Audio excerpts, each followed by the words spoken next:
Hello students, स्वागत करता हूं आप लोगों का एक बार फिर से स्टडी टैग पर। आज हम पढ़ने वाले हैं बीपीएससी 102 राजनीतिक विज्ञान के मोस्ट इम्पोर्टेंट क्वेश्चन 2026 वालों के लिए। जैसा कि आप लोगों को पता है कि पिछले कुछ दिनों से टेलीग्राम नहीं चल रहा था, बट अभी चलने लगा है। लेकिन इन फ्यूचर अगर कभी प्रॉब्लम हुई तो हमने उसके लिए व्हाट्सएप ग्रुप बनाया है, ठीक है, जिसका जो लिंक है वो डिस्क्रिप्शन में डाल दिया है हमने। तो आप उस वहाँ जाके उसे क्लिक करके उस पर ज्वाइन कर सकते हैं, ठीक है। तो जल्दी से क्वेश्चन पे बढ़ते हैं। यहाँ पर दे रखा है क्वेश्चन नंबर 1, भारतीय राजनीतिक व्यवस्था में राष्ट्रपति और प्रधानमंत्री की स्थिति का परीक्षण कीजिए, ठीक है ना। तो अभी हम इसे अटेम्प्ट कैसे करेंगे, यहाँ से स्टार्ट करेंगे हम अपना आंसर, ठीक है ना। सबसे पहले है हमारा परिचय, जिसे कहते हैं इंट्रोडक्शन, ठीक है। अब इंट्रोडक्शन हमें कैसे देना है इसका, कि जैसे भारतीय संविधान द्वारा देश में ब्रिटेन की तर्ज पर संसदीय शासन प्रणाली की स्थापना की गई, ठीक है ना। जो भारत का संविधान है वो किसके तर्ज पर बनाई गई, ब्रिटेन के, ठीक है ना। और क्या हुआ, इस व्यवस्था में कार्यपालिका के 2 प्रधान होते हैं, एक नाम मात्र और दूसरा वास्तविक, ठीक है। नेक्स्ट पढ़ेंगे हम भारतीय राजनीतिक व्यवस्था का स्वरूप। भारत का गणतंत्र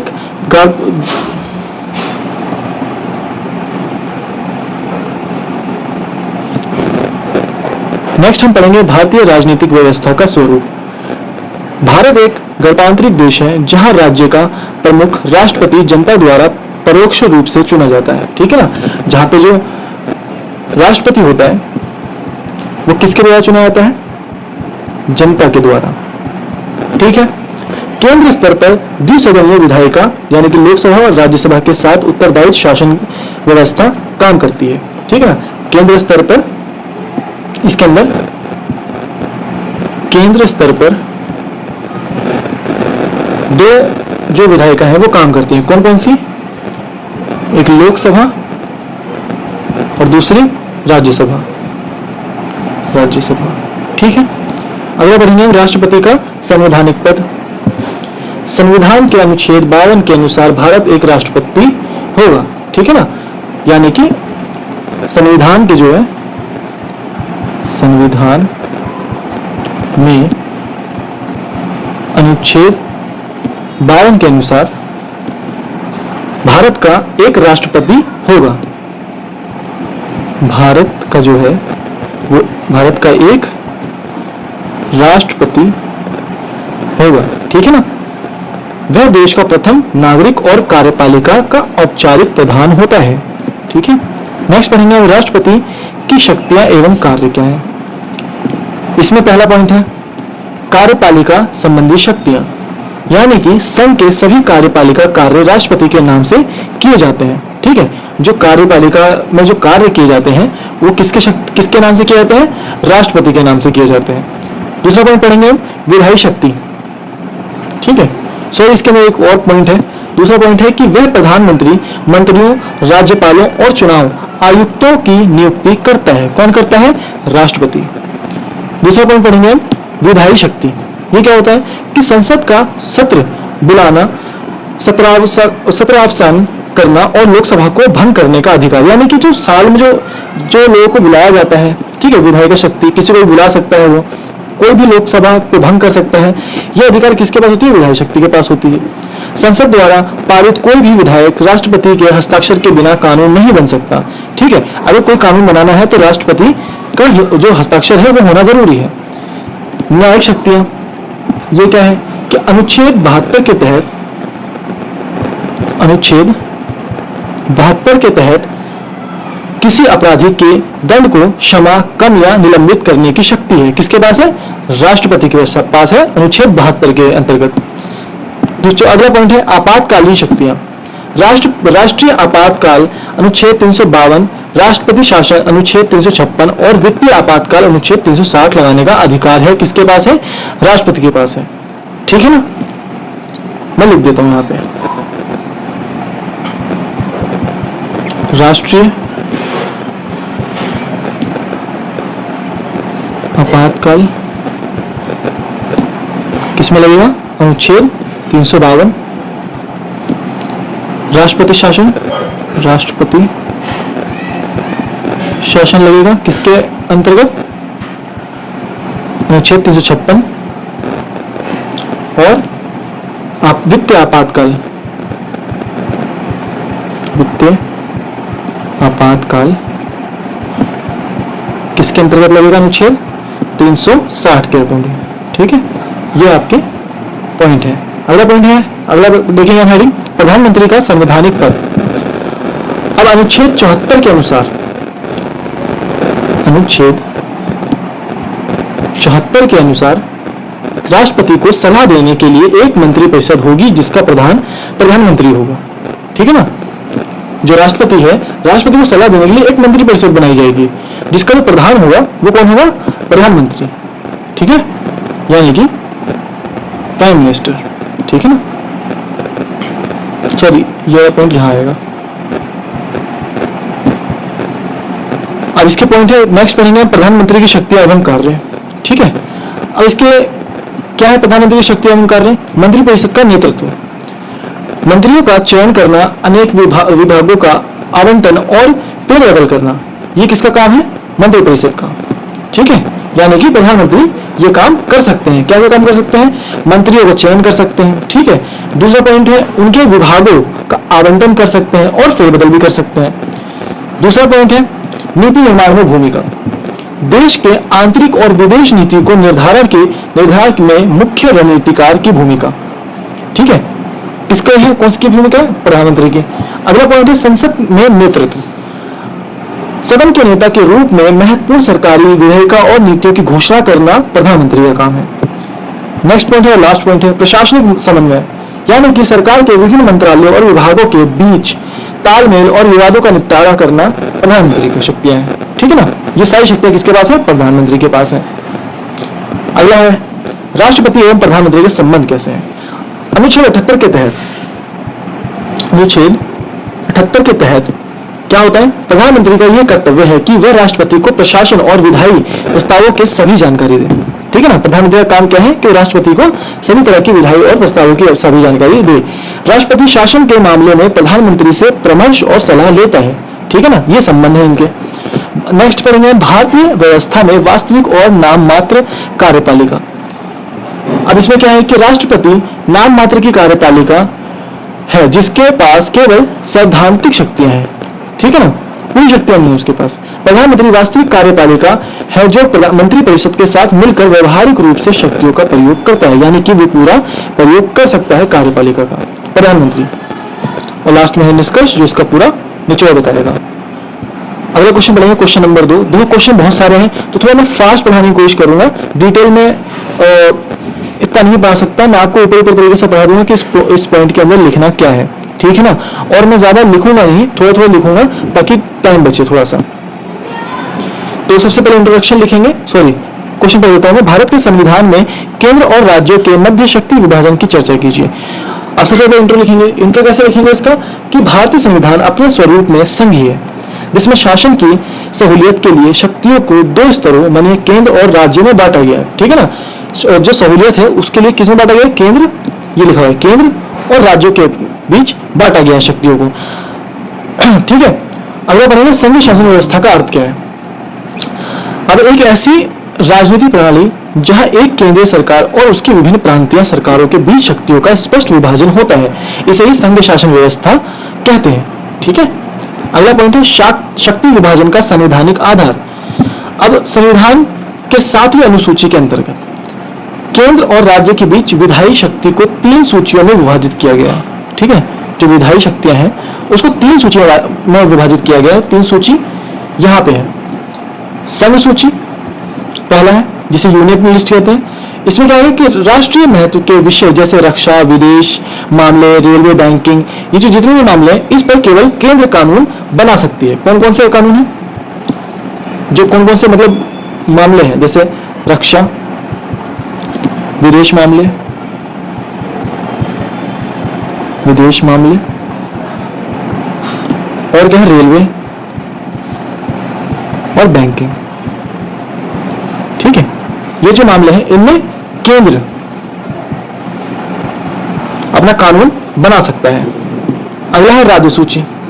स्थानीय महत्व के विषय जैसे पुलिस, ठीक है, जैसे पुलिस, सार्वजनिक व्यवस्था, कृषि जेल, कृषि और जेल। ठीक है, ये जो ऐसी चीजें, इस पर सामान्यतः राज्य सरकार कानून बनाती है। ठीक है, अगला पॉइंट है समवर्ती सूची। ऐसे विषय जिस पर केंद्र और राज्य दोनों कानून बना सकते हैं, ऐसी कौन सी है? शिक्षा, वन, विवाह। ये चीजें ऐसी हैं जिन पे दोनों बना सकते हैं। टकराव की स्थिति में केंद्र का कानून मान्यता होगा, मतलब कि अगर दोनों में टकराव हो रहा है तो सबसे ऊपर किसको रखेंगे? केंद्र के जो कानून होंगे उनको रखेंगे। और अवशिष्ट रखते हैं क्या? वे विषय जो तीनों सूचियों में शामिल नहीं है। वह है कौन?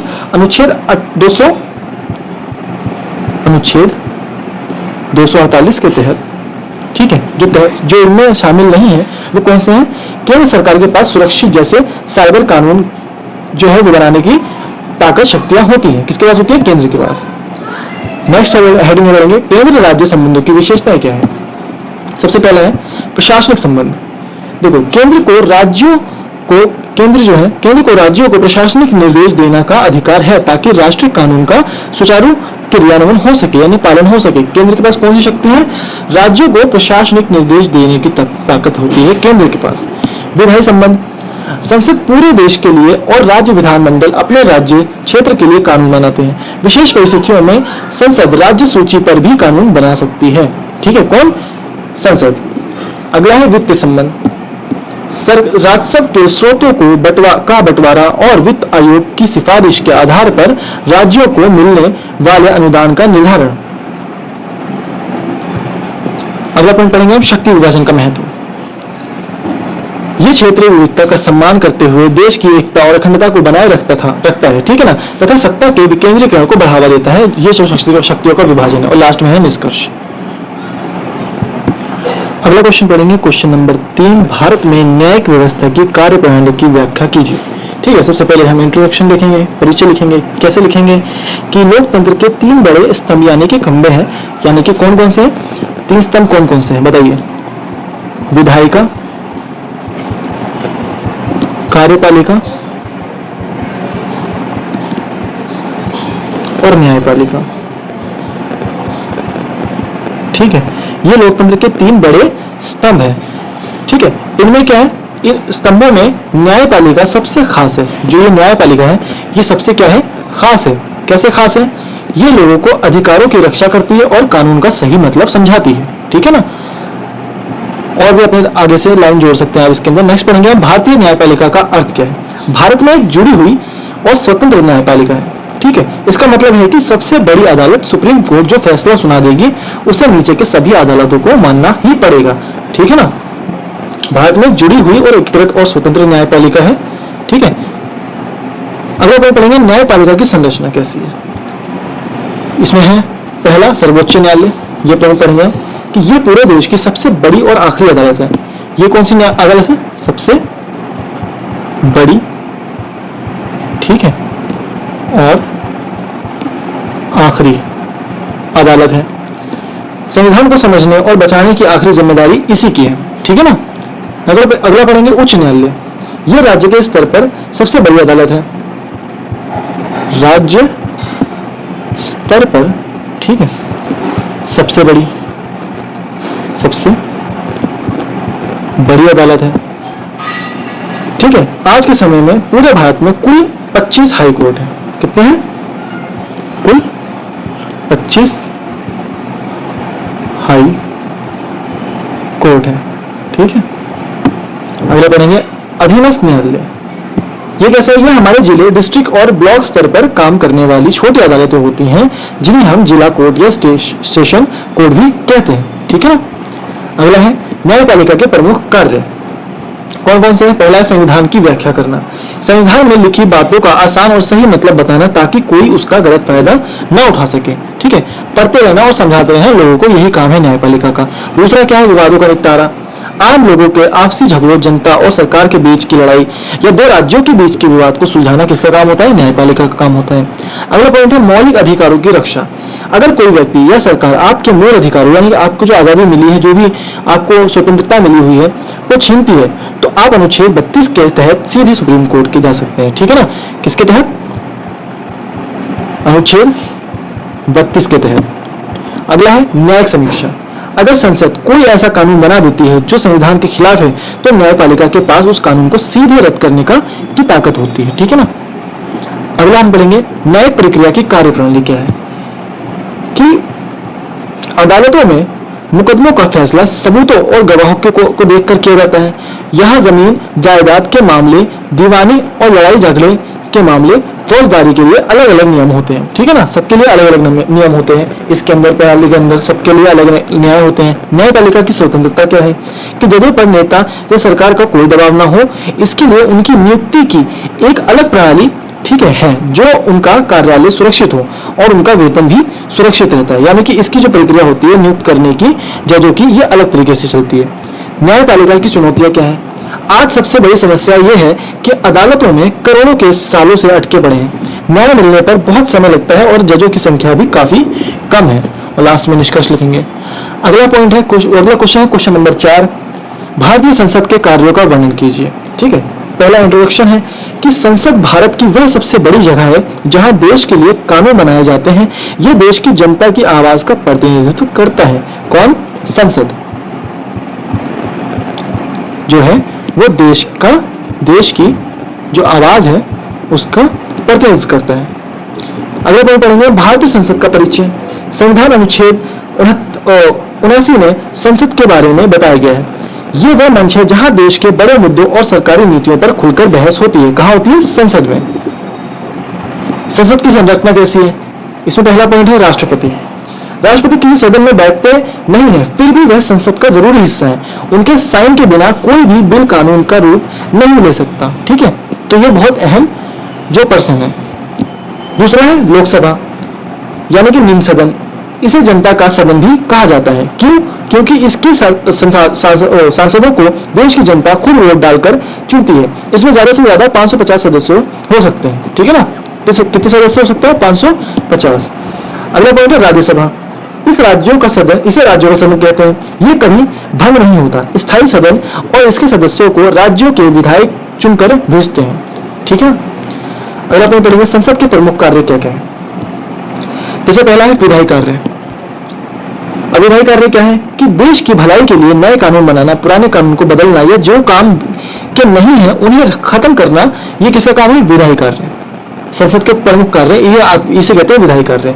अगला है वित्तीय कार्य।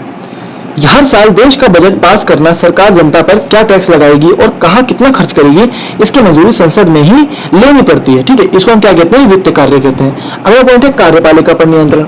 मंत्रियों और सरकारों से सवाल पूछना।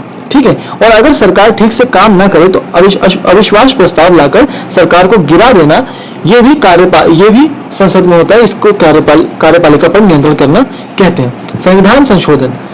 अब क्या है? संविधान संशोधन मतलब कि संशोधन में बदलाव करना, यही संविधान संशोधन कहलाता है। अगला पॉइंट है निर्वाचन संबंधी कार्य। राष्ट्रपति और उपराष्ट्रपति को चुनने के चुनाव में संसद के सदस्य वोट डालते हैं। ठीक है, और न्यायिक कार्य क्या होता है? अगर राष्ट्रपति या सुप्रीम कोर्ट या हाई कोर्ट के जज अपने पद का गलत इस्तेमाल करें तो उन्हें हटाने यानी महाभियोग की प्रक्रिया संसद में चलाई जाती है। ठीक है ना? अगला है संसद का महत्व क्या है? यह देश की जनता की इच्छाओं को पूरा करने का माध्यम है। यह सरकार को अपनी मनमानी करने से रोकती है और सबको अपनी बात रखने का मौका देती है। अगला क्वेश्चन है क्वेश्चन नंबर 5, संविधान में मौलिक कर्तव्यों की प्रकृति और महत्व का वर्णन कीजिए। तो हम किसे लिखेंगे? सबसे पहले लिखेंगे परिचय, इसमें इंट्रोडक्शन लिखेंगे। कैसे लिखेंगे? कि अधिकार और कर्तव्य एक दूसरे से जुड़े हैं। ठीक है, अधिकारों के साथ फर्ज भी जरूरी है। ठीक है ना? जो मौलिक कर्तव्य है वो हमारा फर्ज है और ये प्रकृति है इसकी, जो हमारी नेचुरल है कि हमें ये काम करना है। अगला पॉइंट है मौलिक कर्तव्यों का अर्थ क्या है। अब देखो, देश की तरक्की और अनुशासन के लिए नागरिकों की बुनियादी जिम्मेदारियां होती हैं, उन्हीं को हम मौलिक कर्तव्य कहते हैं। ठीक है ना? कुछ जो बुनियादी जिम्मेदारी हैं कुछ लोगों की। अगला पॉइंट है मौलिक कर्तव्यों का संवैधानिक आधार। अब इन्हें 42वें संशोधन द्वारा भाग 4 का और अनुच्छेद का 51 का में जोड़ा गया। इनकी कुल संख्या 11 है, ठीक है ना। इन्हें कहाँ जोड़ा गया? मौलिक कर्तव्यों को इन्हें जोड़ा गया 42वें संशोधन करके। 42वें जो क्या कौन सी है संविधान है, उसमें संशोधन करके कैसे किया गया? 1976 में किया गया संशोधन, ठीक है। और इसमें क्या किया गया? भाग 4 का और अनुच्छेद 51 का में जोड़ा गया, ठीक है। किसे जोड़ा गया? मौलिक कर्तव्यों को, ठीक है। इनकी कुल संख्या कितनी है? संख्या कितनी है? 11। आगे देखेंगे मौलिक कर्तव्यों की प्रकृति क्या है। पहला पॉइंट है इसके अंदर नैतिक दायित्व। ये देश के प्रति एक अच्छा नागरिक बनने की नैतिक सीख देता है, ठीक है। नैतिक जो दायित्व होता है हमारा कि देश के सामने एक अच्छा इंसान बनना जरूरी है। गैर न्यायिक प्रकृति क्या है कि इनके पालन न करने पर कोर्ट सीधा सजा नहीं दे सकता, ठीक है ना। अगर इनका पालन अगर नहीं करते आप तो जो कोर्ट है वो आपको सजा नहीं दे सकता। अगला पॉइंट है नागरिकों के प्रति उत्तरदायित्व। यह कर्तव्य सिर्फ भारत के नागरिकों के लिए है, विदेशियों के लिए नहीं है, ठीक है। आगे बढ़ेंगे हम मौलिक कर्तव्यों का महत्व क्या है, ठीक है। तो मौलिक कर्तव्यों का महत्व पहला पॉइंट पढ़ेंगे राष्ट्रीय एकता को बढ़ावा। ये नागरिकों में देश को एक रखने और देशभक्ति की भावना जगाते हैं, ठीक है ना, अगर जो मौलिक कर्तव्य होते हैं। अगला पॉइंट है लोकतंत्र की मजबूती। ये लोगों को सरकारी संपत्ति को नुकसान न पहुंचाने की चेतना देता है, ठीक है। अगला पॉइंट है नागरिक चेतना का विकास। नागरिक चेतना ये याद दिलाते हैं कि एक जो है क्या याद दिलाते हैं कि हक के साथ देश के प्रति अपने फर्ज भी याद रखें। और अगला पॉइंट है पर्यावरण संरक्षण में योगदान। जंगल नदी जानवरों को बचाने की प्रेरणा देता है, क्या देता है? मौलिक कर्तव्य हमारा। अगला पॉइंट है मौलिक कर्तव्यों की सीमाएं क्या क्या है। कानूनी दंडा या सजा का डर ना होने से लोग इन्हें गंभीरता से नहीं लेते, ये इसकी सीमा है। और अगला पॉइंट है निष्कर्ष। क्वेश्चन नंबर 6 मूलभूत दायित्व क्या है? व्याख्या कीजिए। करते हैं व्याख्या। सबसे पहले परिचय लिखना है कि समाज को शांति से चलाने के लिए हर इंसान का जिम्मेदार होना जरूरी है, ठीक है। यह मूलभूत दायित्व है। अगला है मूलभूत दायित्व का अर्थ क्या है। वे बेसिक जो है बेसिक फर्ज जो होते हैं हमें एक इंसान और नागरिक के रूप में निभाने पड़ते हैं, ठीक है। वो बेसिक फर्ज होते हैं, वही क्या कहलाता है? मूलभूत दायित्व कहलाते हैं। मूलभूत दायित्व की आवश्यकताएं क्या है? मूलभूत दायित्व या मौलिक कर्तव्य ये ऑलमोस्ट सेम ही है, ठीक है ना, कंफ्यूज मत होना। जो इसमें बातें हैं वो इसमें भी लिख सकते हो। और इसके दायित्व की आवश्यकता क्या है या क्यों है? क्योंकि समाज में भाईचारा बनाए रखने और देश को अपराध मुक्त करने के लिए जरूरी है, आपसी सहयोग की जरूरत है इसके अंदर। मूलभूत दायित्व के प्रकार क्या है? यह प्रकार पहला पॉइंट है राष्ट्र के प्रति दायित्व। तिरंगे का सम्मान करना, देश की रक्षा करना और समय पर टैक्स देना और आपसी सहयोग की भावना प्रकट करना ही राष्ट्र के प्रति दायित्व है। अगला पॉइंट है समाज के प्रति दायित्व। मिलजुल कर रहना और महिलाओं व दूसरों का सम्मान करना, यही समाज के प्रति दायित्व है हमारा। अगला पॉइंट है पर्यावरण के प्रति दायित्व। पानी बचाना, पेड़ लगाना और प्रदूषण कम करना, यही पर्यावरण के प्रति दायित्व हमारा है। अगला है संविधान के प्रति दायित्व क्या है? देश के नियमों, अदालतों और कानूनों का पालन करना, ठीक है। अगला पॉइंट पढ़ेंगे मूलभूत दायित्व का महत्व क्या है, क्यों जरूरी है हमारे लिए। ये व्यक्ति को स्वार्थी होने से रोकता है और समाज का भला सोचना सिखाता है, ठीक है ना। अगला पॉइंट है नागरिक जीवन में भूमिका क्या है इसकी। ये लोगों में अच्छी आदतें पैदा करता है जिससे समाज अनुशासित बनता है, ठीक है। और नेक्स्ट है निष्कर्ष। क्वेश्चन नंबर 7 पढ़ेंगे भारत के राष्ट्रपति की शक्तियों की चर्चा कीजिए। तो इसके इंट्रोडक्शन पर लिखेंगे तो कैसे लिखेंगे कि राष्ट्रपति देश का पहला नागरिक और संवैधानिक प्रमुख होता है, ठीक है। राष्ट्रपति जो होता है देश का पहला नागरिक होता है और संवैधानिक प्रमुख होता है। अगला है राष्ट्रपति का संवैधानिक पद क्या है। देखो अनुच्छेद है अनुच्छेद 53 के तहत केंद्र की सारी शक्तियां इनके पास हैं, पर ये प्रधानमंत्री की सलाह से काम करते हैं। जो प्रधानमंत्री कहेंगे वही राष्ट्रपति को करना पड़ता है। राष्ट्रपति की शक्तियां क्या है? ये शक्तियां पहला पॉइंट है कार्यपालिका शक्तियां। प्रधानमंत्री, मंत्रियों, राज्यपालों और जजों की नियुक्ति करना किसका काम है? राष्ट्रपति का काम है। देखो नियुक्ति प्रधानमंत्री का राष्ट्रपति करता है, लेकिन जो सलाह लेनी होती है किससे लेते हैं? प्रधानमंत्री से लेते हैं। अगला पॉइंट है विधायी शक्तियां। ये क्या है? संसद की बैठक बुलाना और जरूरत पड़ने पर अध्यादेश मतलब अस्थायी कानून जारी करना, टेम्पररी कानून जारी करना वो किसका काम है? राष्ट्रपति का काम है। अगला है वित्तीय शक्तियां। बजट और धन विधेयक इनकी मंजूरी के बाद ही लोकसभा में आता है। क्या बजट बना? अगला पॉइंट है न्यायिक शक्ति। अब न्यायिक शक्ति क्या है कि अनुच्छेद 72 के तहत किसी भी अपराधी की सजा या फांसी को माफ करने की ताकत कौन रखता है? राष्ट्रपति रखता है। अगला पॉइंट है सैन्य शक्ति। भारत की तीनों सेनाओं थल, जल और वायु के सर्वोच्च सेनापति होते हैं कौन? राष्ट्रपति। अगला है राजनयिक शक्तियां। अब दूसरे देशों में समझौता और संधियां राष्ट्रपति के नाम पर ही होती हैं, ठीक है ना। और लास्ट पॉइंट है आपातकालीन शक्तियां, यानी कि देश में संकट आने पर अनुच्छेद 352, 356 और 360 के तहत आपातकाल लगा सकते हैं, मतलब राष्ट्रपति। ऊपर हमने पढ़ा कि कौन 352, 356 और 360 के तहत कौन कौन सी आपातकालीन स्थिति बन सकती है। अगला पॉइंट पढ़ेंगे राष्ट्रपति की सीमाएं क्या क्या है। ये अपने मर्जी से सब नहीं कर सकते, इन्हें कैबिनेट की सलाह माननी पड़ती है। राष्ट्रपति का महत्व क्या है? ये देश के एकता के प्रतीक और राजनीतिक संकट में देश को संभालते हैं। और लास्ट में निष्कर्ष लिखेंगे। क्वेश्चन नंबर 8 है राज्य की नीति निर्देशक सिद्धांतों के लक्षणों का विश्लेषण कीजिए। सबसे पहले लिखेंगे परिचय, वैसे ही जैसे लिखते हैं कि इन सिद्धांतों का मकसद भारत को एक खुशहाल और बराबरी वाला देश बनाना है। किसका मकसद है? राज्य के नीति निर्देशक सिद्धांतों का यही जो है मकसद है। अगला पॉइंट पढ़ेंगे नीति निर्देशक सिद्धांत का अर्थ क्या है। जो संविधान द्वारा सरकारों को दिए गए अच्छे सुझाव जिन्हें कानून बनाते समय ध्यान में रखना होता है, यही नीति निर्देशक सिद्धांत का अर्थ है।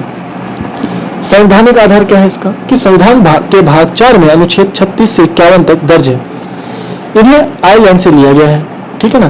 कहां से लिया गया है इसे? जो संवैधानिक जो हमारा आधार है इसे लिया गया है आयरलैंड से, ठीक है। नीति निर्देशक सिद्धांतों के प्रमुख लक्षण कौन कौन से हैं? पहला है कल्याणकारी राज्य की स्थापना, जनता की भलाई करना, जैसे सबको रोजगार और अच्छी सुविधाएं देना, ठीक है। ये किसका काम है? नीति निर्देशक का। अगला है न्यायपूर्ण सामाजिक व्यवस्था, अमीर गरीब का भेद कम करना और महिला पुरुष को समान काम के लिए समान वेतन देना।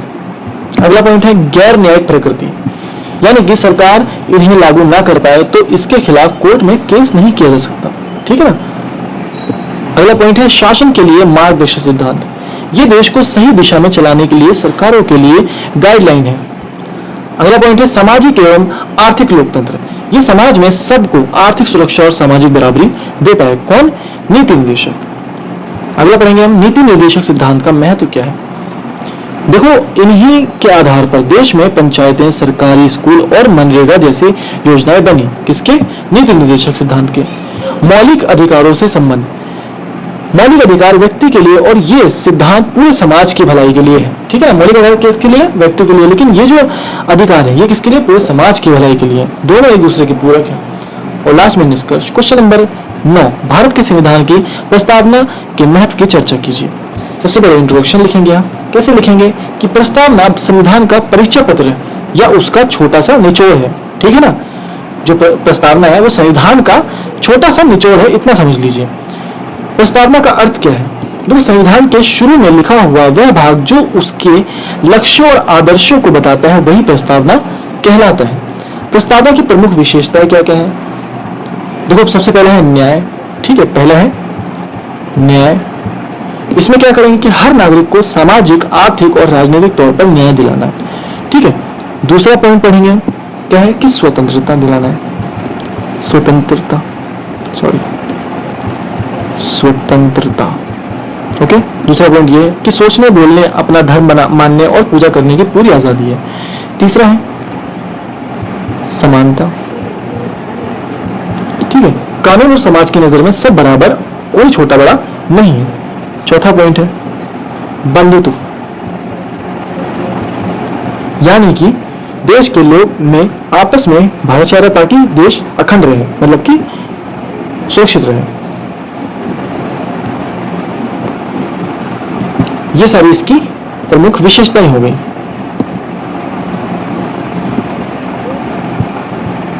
और जो ये पॉइंट है ये गलती से इसके अंदर आ गया है, लेकिन आप जोड़ सकते हैं इसके अंदर, प्रस्तावना के अंदर लोकतंत्र भी जोड़ सकते हैं। इसके अंदर एक 5वां पॉइंट आप जोड़ सकते हैं लोकतंत्र, ठीक है। आजादी से हम अपने जो नेता है वो चुन सकते हैं। ठीक है, अगला पॉइंट है प्रस्तावना का महत्व क्या है। ठीक है, तो इसके अंदर पढ़ेंगे पहले संविधान की आत्मा। संविधान की आत्मा में लिखना है क्योंकि क्या है कि जो संविधान है उसके जो पूरा निचोड़ है वो प्रस्तावना के अंदर है, तो इसे संविधान की आत्मा भी कहा गया है। अगला है संविधान के उद्देश्यों का परिचय, यानी कि जो ये नेहरू जी का उद्देश्य प्रस्ताव पर आधारित है, जो संविधान निर्माताओं की सोच को दिखाता है। अगला पॉइंट है राष्ट्रीय एकता के आधार, जो प्रस्तावना है वो राष्ट्रीय एकता का आधार भी है।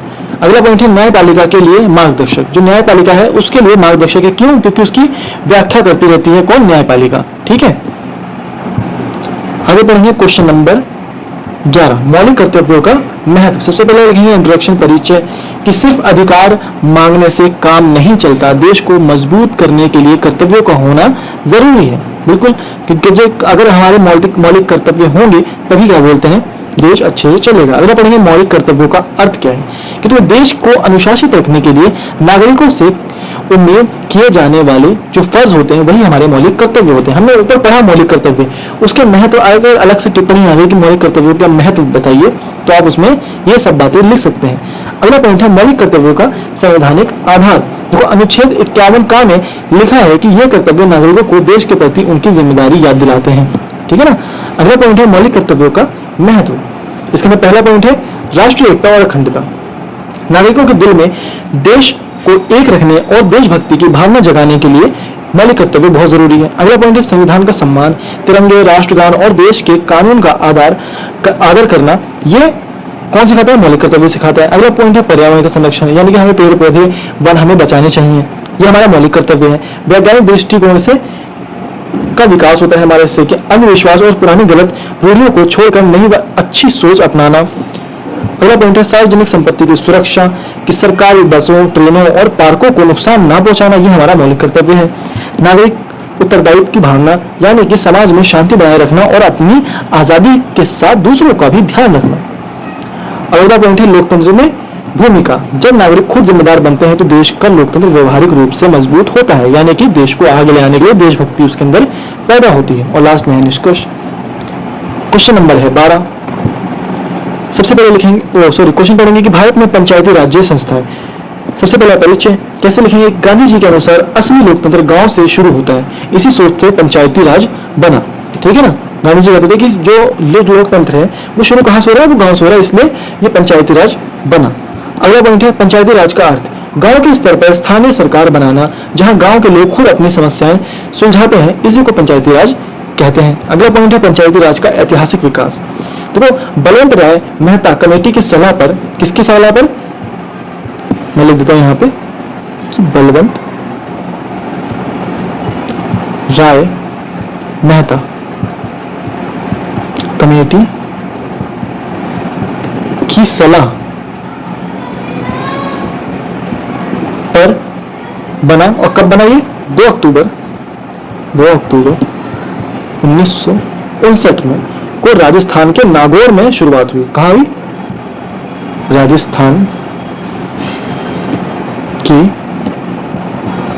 नागौर में। ठीक है।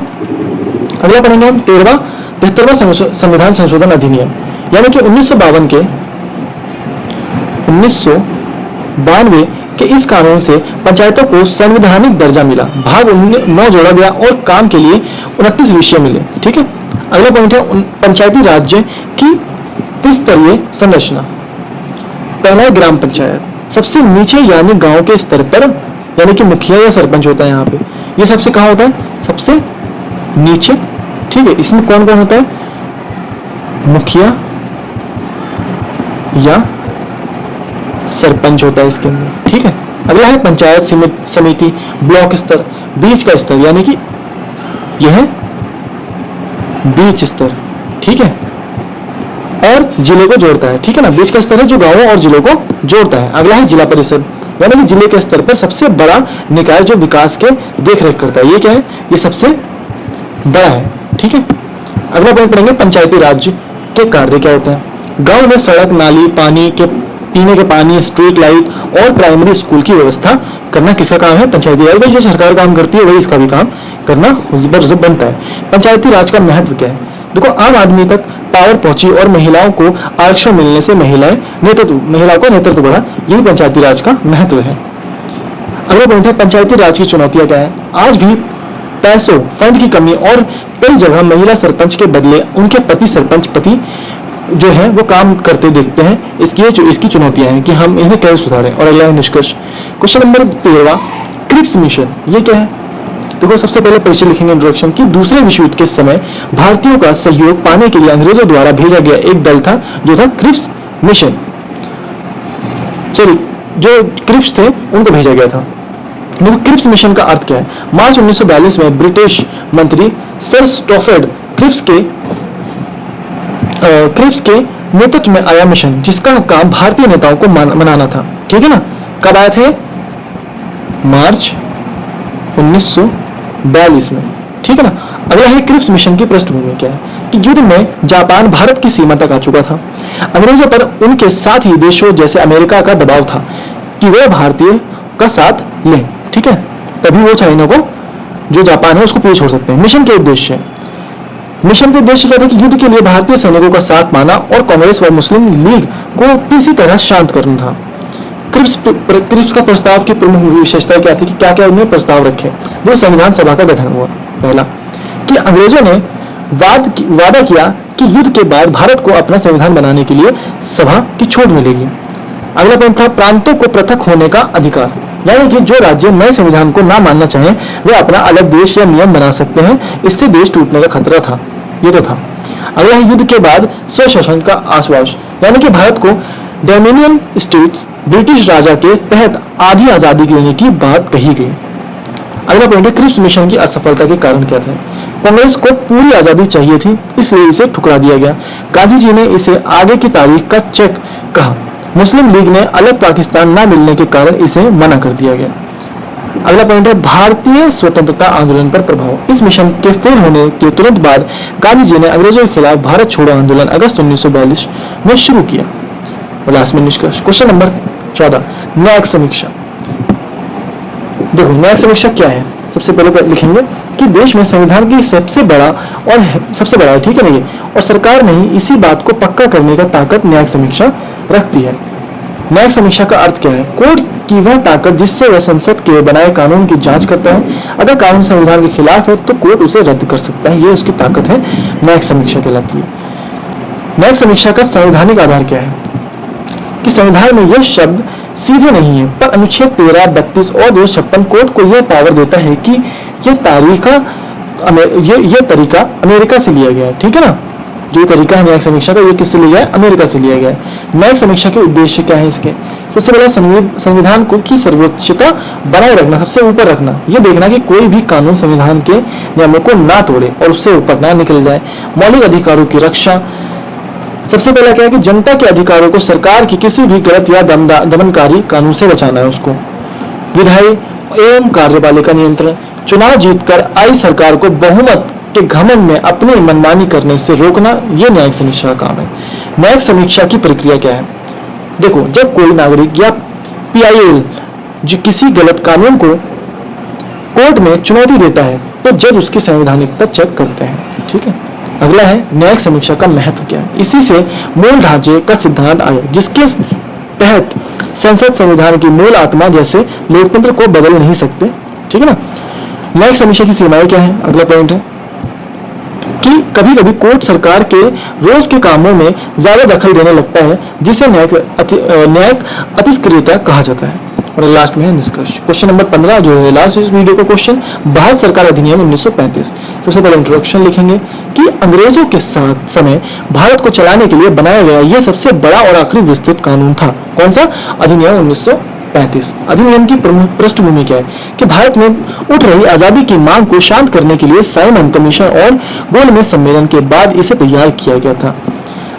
अगला पॉइंट है अधिनियम के प्रमुख विशेषताएं क्या क्या थी कि अखिल भारतीय संघ की व्यवस्था, ब्रिटिश राज्यों और राजाओं की रियासतों को मिलाकर एक बड़ा संघ बनाने का प्रस्ताव जो राज्यों के कारण कभी पूरा नहीं हुआ।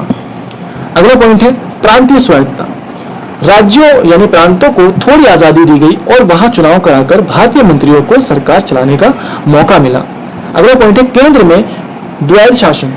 यानी केंद्र के स्तर पर मुख्य विभाग सेना विदेश वायसराय ने अपने पास रखे और कम जरूरी विभाग भारतीयों को दिए। ठीक है, यानी केंद्र में द्वैध कम शासन मिला। संघीय न्यायालय की स्थापना 1937 में दिल्ली में एक फेडरल कोर्ट बना जो आगे चलकर हमारा सुप्रीम कोर्ट बना। ठीक है, ये कहां बना? दिल्ली में। अगला है पृथक निर्वाचन प्रणाली। फूट डालो और राज करो की नीति के तहत दलितों, महिलाओं और मजदूरों के लिए अलग से सीटें बांटी गई। अगला पॉइंट है भारतीय रिजर्व बैंक की स्थापना। देश के पैसों और साख को संभालने के लिए इसे कानून के तहत आरबीआई की स्थापना हुई। ठीक है ना। अगला है अधिनियम का महत्व। देखो अधिनियम का महत्व क्या कहता है कि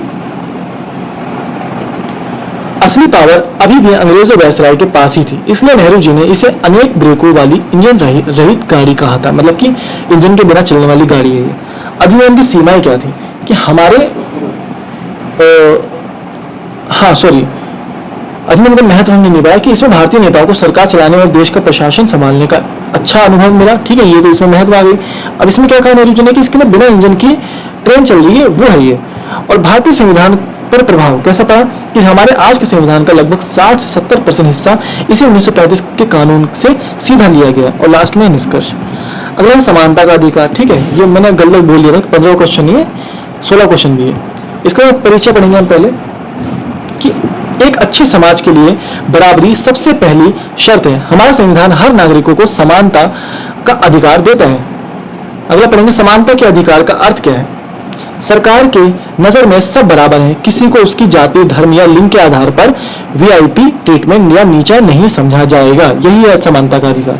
संवैधानिक आधार जैसे अनुच्छेद 14 से 18 तक यह मिला गया है कि यह हमारे मौलिक अधिकार भाग 3 का पहला और सबसे मुख्य स्तंभ है जो अनुच्छेद 14 से 18 तक फैला हुआ है। यह है हमारा मौलिक अधिकार। अगला है समानता के अधिकार के प्रमुख प्रावधान। कानून के समक्ष समानता अनुच्छेद 14 में दिया गया है। ठीक है, ये किसमें दिया है? अनुच्छेद 14 में दिया गया है कि कानून के सबके लिए एक जैसा है, अपराध करने पर सजा सबको बराबर मिलेगी। ठीक है ना, ये हो गया। अगला पॉइंट है भेदभाव का निषेध। अनुच्छेद 15 में दिया गया है।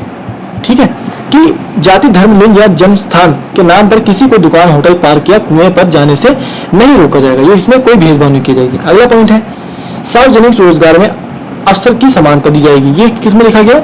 16वें अनुच्छेद में। ठीक है, अगला है सरकारी नौकरी में सभी नागरिकों को फॉर्म भरने और नौकरी पाने का एक जैसा बराबर मौका मिलेगा। ठीक है, और अगला पॉइंट है अस्पृश्यता का उन्मूलन, यानी इसे किस में दिया गया? अनुच्छेद 17 में। ठीक है, अस्पृश्यता का उन्मूलन यानी कि छुआछूत की बीमारी को पूरी तरह खत्म कर दिया गया और छुआछूत का आचरण करना कानून का एक दंडनीय अपराध है ये। अगला पॉइंट है उपाधियों का उन्मूलन, यानी कि अनुच्छेद 18 में दिया गया है।